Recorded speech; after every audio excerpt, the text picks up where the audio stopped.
Greetings, boomers. I have wanted to do one of these kinds of videos for a while. Considering that this is gaming related, it makes sense for me to have a series like this on my channel, of which is essentially a gaming channel now.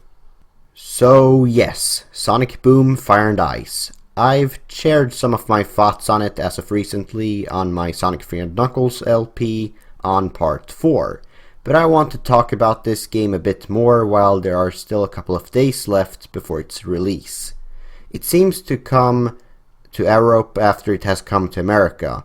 I'm cool by that. It's only 3 days of difference if being specific.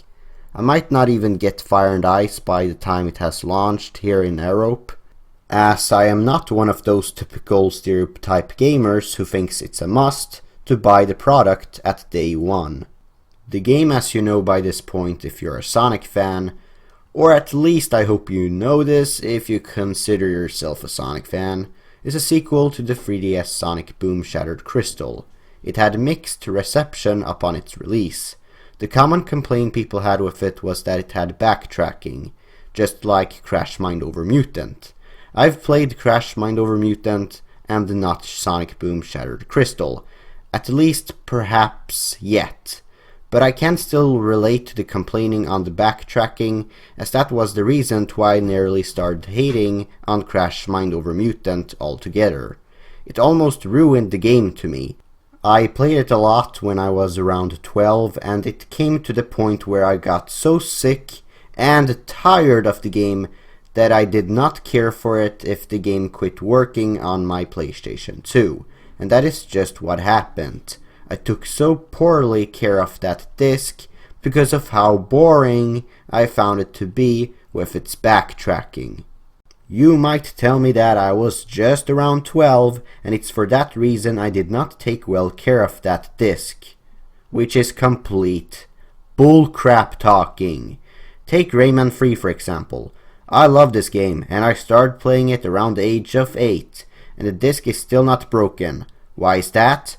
Because I made sure to protect the game as much as possible because of how much I enjoyed it. It was my first PlayStation 2 game, and it's for that reason that I later discovered more gems on the PS2. But I digress with how I treated Crash Mind Over Mutant, because back then I did not have as much of an overview on games as I have now.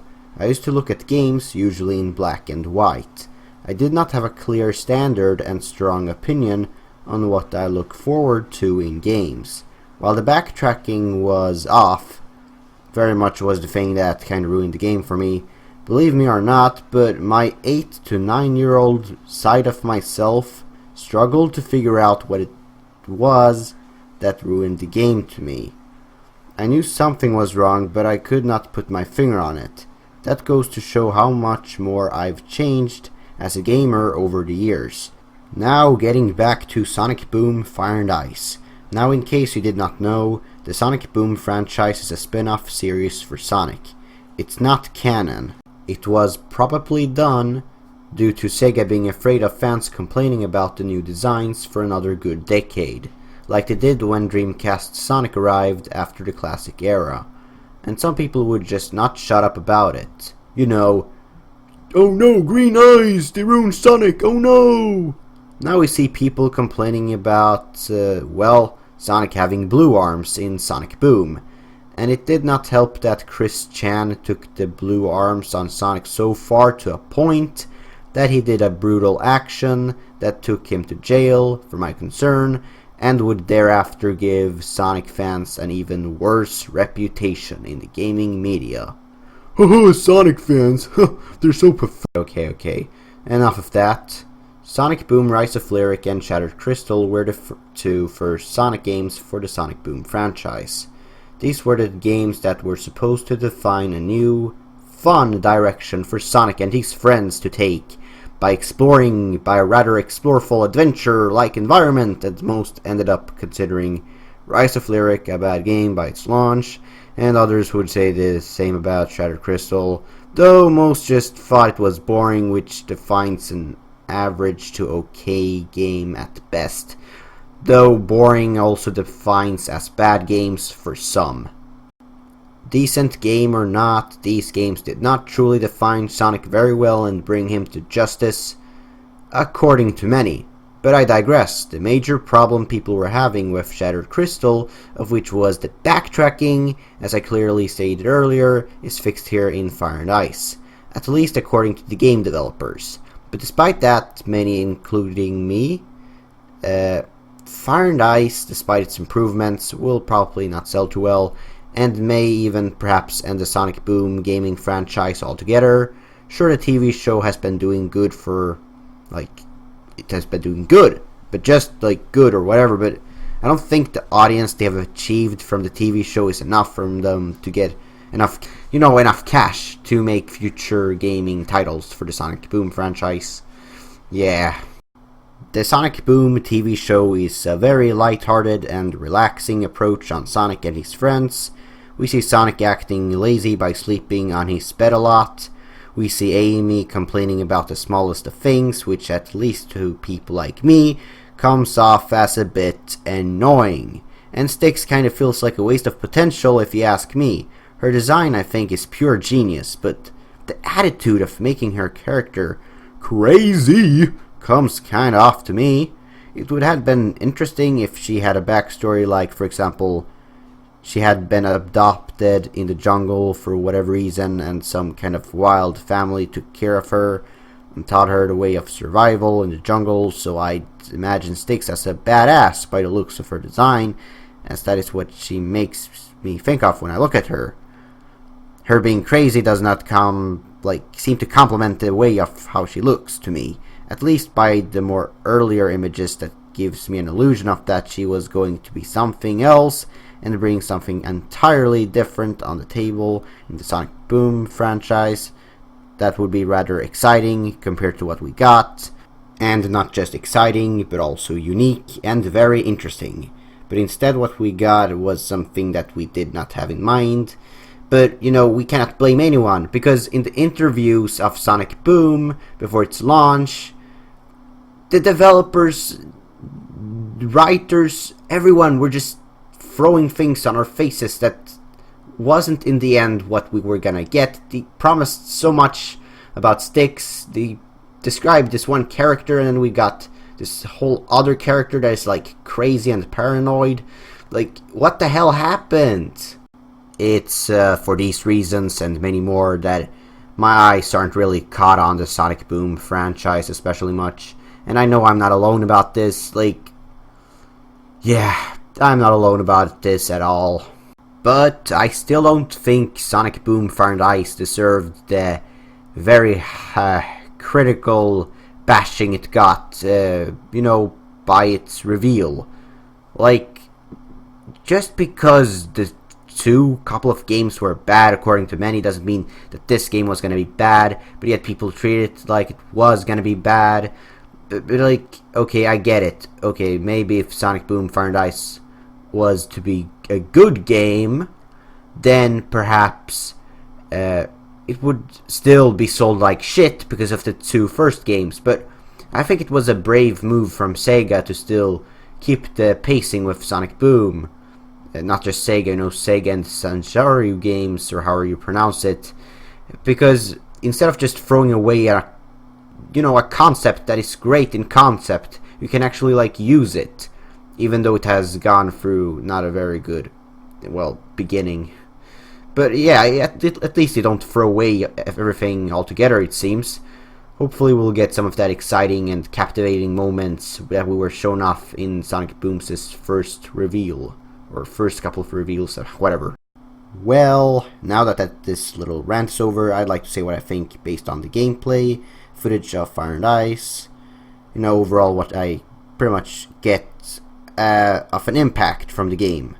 The music seemed to get a bit of that Sonic Pop-like feel into it, giving that action-packed and pump-like feel, at least somewhat, but as of writing, at least, it does not seem to be anything too special in my book. The soundtrack has not really truly impressed me, but I'd still consider it fine, and to be fair, the game's tracks might just get better as you progress through the game, or maybe it gets worse, who knows? When I saw the first reveal trailer of Sonic Boom Fire and Ice, back when it was like uploaded, like a couple of hours after its upload, I really just, God, I couldn't get enough of the music. It was just so catchy. I know it wasn't from the game itself, but you know, the trailer made you think that it was. But it was by Hyperpotions, of course, so yeah. But hey, maybe the game is gonna get, you know, like I said earlier, I just hope that Sanjor games, Sanjor, whatever, you get the point. I hope you just prove me wrong. The graphics seem to look a whole lot nicer here than they did on Shattered Crystal. The colors are rather bright and has a sense of colorfulness into it that, well, Shattered Crystal didn't have. And it's just like, the colors looks like it's something that I look forward to from a Sonic game. Well, at least to an extent. Sanzaru games seem to be able to capitalize on the thrill of exploring a world with interesting colors and background details better now. Now, I'm not sure if I would define these graphics as good for 3DS standards. One thing is certain though, I would never in my mind consider those graphics horrible. All cutscenes seem to now be in CGI, making it feel less like a chore to watch through. I mean, just look at these cutscenes. This was another problem with Shattered Crystal. Those cheaply made cutscenes with dialogue text was something you could not skip on, and in general the dialogue was not too interesting for most people, especially adults, as the jokes felt like they were made for 3-year-olds for most people. This game seemed to go more for that adventure feel and explore it even further, which I like. The TV show seemed to do otherwise, even though Boom was created for the pure purpose of adventure feel, but that is a rant for another day, probably. I personally feel Shattered Crystal lacked those CGI cutscenes, and it's nice to see that these seem to be the one and the only cutscenes of Fire and Ice. In terms of gameplay, it's very straightforward, like most would look forward to from a Sonic game, and it does look pretty fun. It's just, it does not look like a masterpiece in my eyes. It looks like a good game and just that. But hey, good is better than horrible or mediocre, so at least we seem to be getting a good Sonic Boom game in our hands, of which is a much rather pleasing thing to say than, oh, the Sonic Boom game series ended up because the 2 games they got was mediocre for very much everyone. There seem to be automated sequences in the game, of which I personally think is a thing that takes away the charm of Sonic. In the classics, you were very much in control of Sonic. Sure, there were auto sections in those games as well, but they at least felt thrilling. Here, with an engine like this, it feels pretty stale and repetitive real fast if I'm honest, at least by looking at it. I relate better if it's a 3D Sonic game, but I mean, this is a 2D one. I don't see why they added these in. There seemed to be more than just one boss, unlike Shattered Crystal, of which only had one. All these bosses are huge and does seem fun to approach in some way. So yeah, we got better level design, better graphics, better music, better cutscenes, I hope at least. Better bosses, thanks to the variety, and better bonus content. Now I cannot make a strong opinion on the races in Fire and Ice, of which is bonus content for the game. You know, being there to give the game replay values, or at least that's the developer's intention with extra content. One thing is certain, it will be much better than what Shattered Crystal had to offer, of which was literally not like anything, as the game had the requirement of you to very much 100% it, of which again led to a ton of backtracking and ultimately ruined the replayability for many of the players' eyes. Combined with the fact that Sanjaru confirmed in an interview that they made sure to do it more rewarding for the player if they explore with Fire and Ice, of which is not a requirement.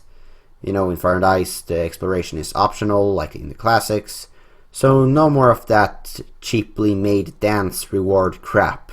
Actual legit reward it seems that it will be.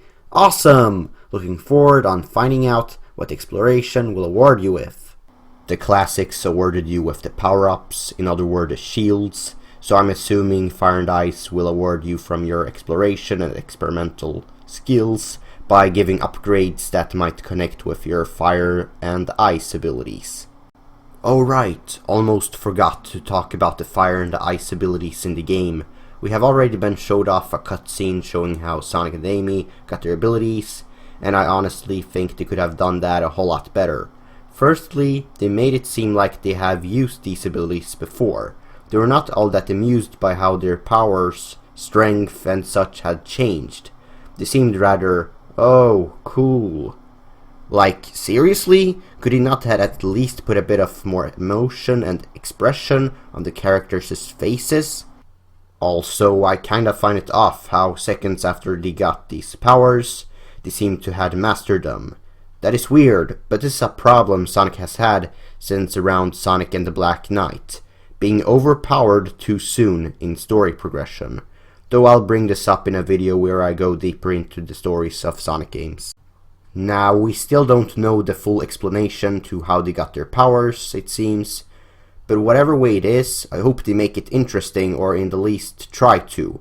I won't hate the game for having a generic story, but it would be nice for a change to have the game have a rather complex and mystical-like story where you want to seek answers about the world.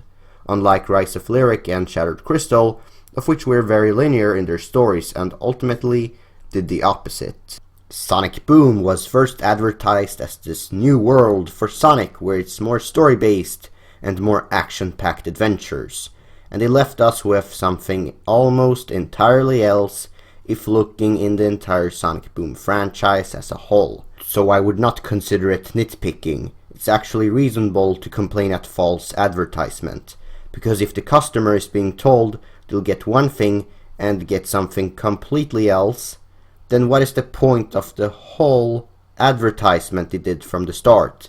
It's just going to spread around negativity for the company's products in the future if they continue doing that they could have otherwise avoided. In terms of the ice and fire powers of which are added in the gameplay, I guess they work good as they do, nothing too spectacular, it's just another Sonic gimmick. Sonic Colors, for example, had the Wisps gimmick, Black Knight had the Sword gimmick, Unleashed had the Werehog gimmick, etc. It's nice to see Sonic and his friends get access to new powers, but I can honestly just leave it with that nice, not exactly the most powerful and complimentful reaction in the world when you think about it. This is all I got to say about Fire and Ice. I think the game will at least be good, but again, I don't think it will be anything especially spectacular, but hopefully I could be proven wrong on that last statement. Thank you everyone for watching, and take care.